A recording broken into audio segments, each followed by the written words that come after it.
കരോട്ടയുടെയാണ്. അപ്പം ഞാൻ വൈറ്റിൽ നിന്ന് തുടങ്ങി പർപ്പിൾ വരെ ആയിട്ട് നിൽക്കുകയാണ്. അപ്പം ഇത് ഇന്ന് രാവിലെ കിട്ടാം. ഇന്ന് രാവിലെ കരോട്ട ക്ലാസ് ഉണ്ടായിരുന്നു. അപ്പോൾ അതിൽ കിട്ടി. ഞാൻ സൂം ചെയ്ത് കാണിച്ചില്ല.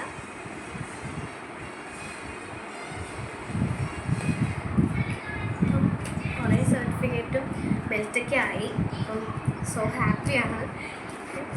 ഇനി ബ്ലാക്ക് എടുക്കണം, ഡാൻ എടുക്കണം എന്നൊക്കെ ആഗ്രഹമുണ്ട്. അപ്പോൾ നമ്മൾ ഗേൾസൊക്കെ ഇങ്ങനെ സെൽഫ് ഡിഫെൻസ് പഠിച്ചിരിക്കുന്നത് നല്ലതാണ്. മെൻ്റൽ പവേഴ്സിനൊക്കെ ഇത്തിരി കോൺഫിഡൻ്റ് ഒക്കെ നമുക്ക് കിട്ടും. അപ്പം ഇതൊക്കെ എല്ലാവരും ആഗ്രഹമുള്ളവർ പഠിച്ചെടുക്കണം കേട്ടോ. ഇതാണ് എൻ്റെ പർപ്പിൾ ബെൽറ്റ്. ഇപ്പോഴത്തെ ബെൽറ്റാണ്. അപ്പം ഇത് ഞാനിപ്പോൾ കെട്ടി കാണിക്കുന്നില്ല. ഇത് ഡ്രസ്സ് ഇട്ടിട്ട് യൂണിഫോം ഇട്ടിട്ട് വേറൊരു ദിവസം കാണിച്ചു തരാം. ഇന്ന് സർട്ടിഫിക്കറ്റ് കിട്ടിയതുകൊണ്ട് നിങ്ങളോടൊന്ന് പറയാമെന്ന് വിചാരിച്ചു. അപ്പം ഇന്നത്തേക്ക് ഇത്രയേ ഉള്ളൂ. ബൈ.